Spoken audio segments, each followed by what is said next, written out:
Olá pessoal, tudo bem? Como que vocês estão? Eu tô aqui hoje com o professor Beto para falar sobre diabetes. Esse mês, dia 14 de novembro, é o Dia Mundial do Diabetes. Foi, né? O Dia Mundial do Diabetes. Então a gente aproveita esse novembro para falar um pouquinho sobre tratamento, sobre educação em diabetes, e vocês sabem que essa é uma das minhas especialidades. E eu tenho muito carinho pelos pacientes diabéticos e muito carinho em tratar o diabetes. E por isso eu tô aqui com o professor Beto na nossa série lá de nutrição e atividade física para falar especificamente nesse mês sobre diabetes.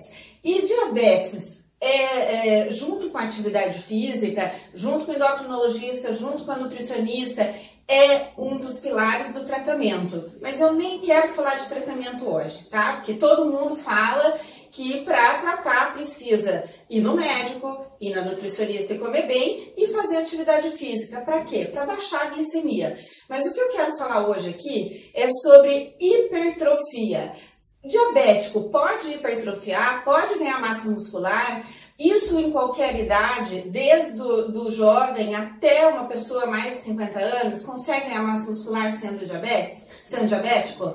Pode, eu quero dizer para vocês que pode. E tá aqui o professor Beto para conversar sobre isso. Antes, não se esquece de se inscrever aqui no canal, clicar no sininho para receber as notificações de vídeo e clicar lá também, se inscrever no canal do professor Alberto e também clicar no sininho para receber as notificações de vídeo. Vou deixar as nossas fanpages aqui, tanto Instagram quanto Facebook, para vocês seguirem a gente, tá? De vez em quando tem umas dicas lá legais. Tudo bem, Beto? Tudo bem. Nossa, falei. É bonito ela falando. Beto, a diabetes é uma das especialidades minha, especialidade da clínica. Eu também sou casada com endocrinologista e eu tenho muito carinho no tratamento do diabetes. Só que todo mundo só fala em diabetes para controlar a glicemia, não é assim lá na academia? Também, né? Controle da glicose, eu preciso fazer atividade física para controlar meu açúcar no sangue, não é isso? Essa é a parte linda do nosso trabalho, né? Restauração da saúde, manutenção da saúde. E eu já trabalhei com atletas, né? Que são diabéticos. Isso! Pronto. Aí, gente, viu? Tem diabético que é atleta. Então, a gente pode, por superação e você ir além dos seus limites. A gente consegue tudo que a gente quer. O diabetes não é um fator limitante, tá? Não é. O que é importante nisso? Primeiro, o que eu gosto de pontuar sempre para os meus pacientes, que você esteja com a glicemia controlada. Aí, fisiologicamente, você está normal, capaz de fazer com que o teu exercício tenha um alto rendimento. Não é isso, Beto? Porque assim, o diabetes, né? Essa síndrome, basicamente, ela para o exercício físico ser útil ou ser funcional, ele deve ser de moderada a alta intensidade, né? Para ativar um marcador metabólico, para fazer o papel da insulina. Então, já serve para o alto rendimento, né? Então, para quem é portador, né, de diabetes, a atividade leve não é recomendada. A atividade moderada a intensa e predominantemente a intensa.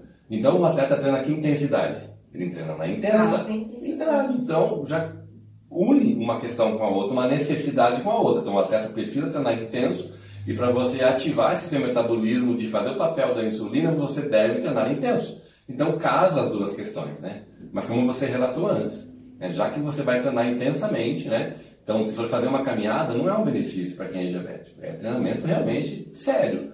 Você tem que estar consciente, junto com o seu nutricionista, junto com o seu endócrino, saber o aporte, né, calórico, glicogênico, da tua necessidade. Exatamente. Né? Que momento que eu vou ter que usar insulina, inclusive, gente, que é interessante, não é só o momento de usar insulina, é aonde eu vou aplicar minha insulina. Porque dependendo do local de aplicação, por exemplo, digamos que você tem o hábito de aplicar insulina na perna e você vai treinar a perna naquele dia, esse não é o local indicado porque você vai ter uma grande utilização dessa insulina e pode ter hipoglicemia. Né? Vai competir. E aí você pode ter hipoglicemia lá na hora do treinamento. Por que a glicose tem que estar controlada também? Porque a nossa principal fonte de energia é o ATP e ele tem que estar lá dentro da nossa célula. Esse açúcar que está no seu sangue tem que ir para dentro da célula e virar fonte de energia. Então, você tem que estar com a glicemia controlada para que você tenha energia e capacidade de fazer esse treino, tá? Entendeu? Então, isso é importante você saber que não é porque eu vou fazer exercício físico que naquele momento eu não vou aplicar insulina porque eu vou treinar. Então, isso é uma coisa assim complexa, difícil, que a gente não tem como abordar aqui, por isso que precisa a orientação do endocrinologista, da nutricionista e o preparador físico lá para aproveitar o máximo de você. E também assim, eu percebo que as pessoas falam, agora eu vou comer bastante, porque o exercício físico vai trabalhar a minha glicose, meu açúcar no sangue. Não é assim que funciona. Então, como a Cris mesmo falou, preciso de vários profissionais, né? Se unirem e a própria pessoa ter consciência de fazer os cálculos, né, diariamente. Exatamente. Para quem trabalha com terapia de contagem de carboidratos, para ir fazer treinamento, precisa fazer exatamente como uma pessoa normal vai fazer. Normal que eu digo, que não tem diabetes, uma pessoa comum. Então, eu vou comer 1 hora antes do meu treino, vou contar o carboidrato que eu comi, vou aplicar a insulina para aquele carboidrato que eu comi e vou treinar, tá? Isso é uma condição, precisa. Por quê?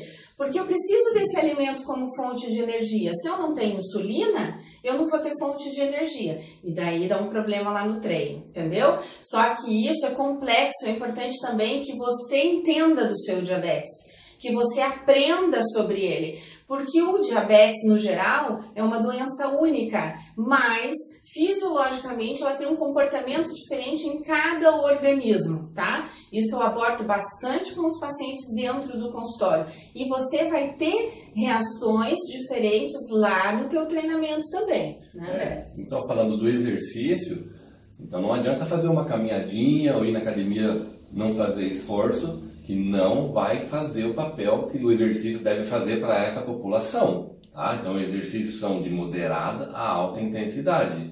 O exercício de longa duração, ele pode até ajudar na resistência à insulina, né? Sim. Mas, para captar esse açúcar que está ali circulante, né, e se acumulando, tem que ter, o corpo tem que ter uma necessidade, então tem que ter uma intensidade para que, nós até falamos nos vídeos anteriores, né? Para ficarmos até 72 horas utilizando, né? Refazendo o tecido. Então você vai se manter com a glicemia até mais estável, principalmente com exercício como a musculação, que faz uma degradação de tecido, captando esse glicogênio, essa glicose, esse açúcar circulante e transportando. Outra questão que eu sei que você deve estar se perguntando é, mas a Cris está falando em pacientes que são usuários de insulina e contam carboidrato. E eu, que não uso insulina, não conto carboidrato, para mim esse treino vai ser eficiente? Vai ser do mesmo jeito? Bom, o Beto falou de resistência à insulina.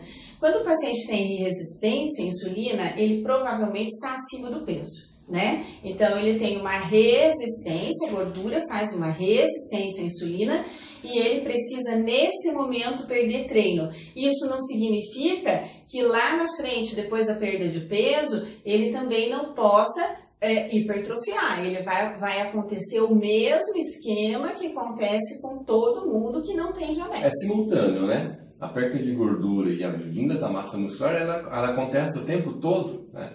Mas muitas vezes a queima de gordura, a aparência, né, da gordura demora um pouquinho mais, né, do que o aumento da massa muscular e fica encoberto, mas tudo está acontecendo ao mesmo tempo. Não, e é exatamente o que acontece numa pessoa que não tem diabetes também. Mesma coisa, não muda em nada, na verdade. Não muda em nada, é isso que a gente quer colocar. A única diferença é a intensidade. Então, pro diabético, não tem moleza, é de moderada a alta intensidade. Para uma pessoa comum, como ela consegue ter um metabolismo, né, mais funcional, uma atividade de baixa intensidade já vai sinalizar algumas ações, algumas vias metabólicas, mas para o diabético não. Tá, outra questão que eu vou perguntar para o Beto, que ele treina atletas e ele já tem atletas que são diabéticos. Beto, como que é a tua experiência com suplementação para diabetes? Pode ou não pode? por mim, tudo certo, mas é aquilo que você comentou antes, tem que estar com uma profissional, né? Tem que estar calculando, incluir essa suplementação dentro, porque meus atletas usam, e eles são diabéticos, e eles usam normalmente, mas tem que ser calculado, né? Sendo dentro de um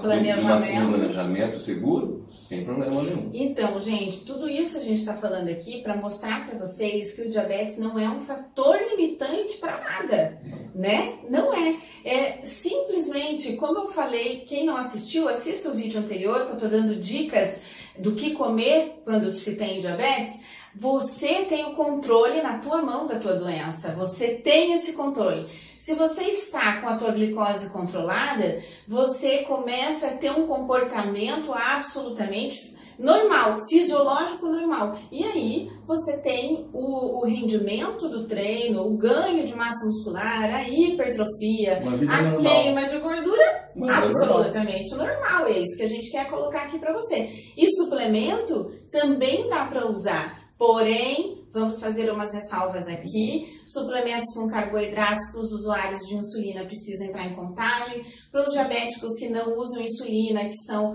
os tipo 2, eles precisam ter um controle do quanto será colocado isso na dieta. Tem vários whey proteins então, no mercado, então a gente tem que ver qual vai melhor se adequar, se é o isolado, se é o concentrado. Isso precisa ser definido por um profissional. Também não saia tomando suplemento só porque nós falamos aqui que pode usar. Mas até as pessoas comuns, até os atletas comuns, tem que ter esse cálculo. Não, tem, todo mundo tem. Então, não foge muito ao padrão, né? Todo mundo tem. Pessoal, se vocês tiverem alguma dúvida sobre isso, façam perguntas aí, a gente vai responder para vocês sobre isso, tá? Se de repente a gente não falou alguma coisa que você gostaria de saber, coloca aí que a gente vai responder, não é, Beto? Sim. Beto, você tem alguma coisa para colocar em relação a isso? Eu só tenho gratidão por estar aqui. Ai, gente, eu fico muito feliz e até o final do mês nós vamos falar sobre diabetes, tá? Diabetes por quê? Porque novembro é o mês do diabetes, porque novembro é o mês que a gente tem que falar de tratamento, de educação, de inserir a família do diabético neste tratamento, e a gente precisa falar para poder desmistificar muitas coisas que existem em torno do diabetes, tá bom? Então a gente vai ficando por aqui. Não se esquece de curtir, compartilhar esse vídeo, curtir, compartilhar. Quanto mais gente a gente alcança, mais a gente ajuda, não é, Beto? É isso mesmo. Então, beijão para vocês. Tchau, tchau.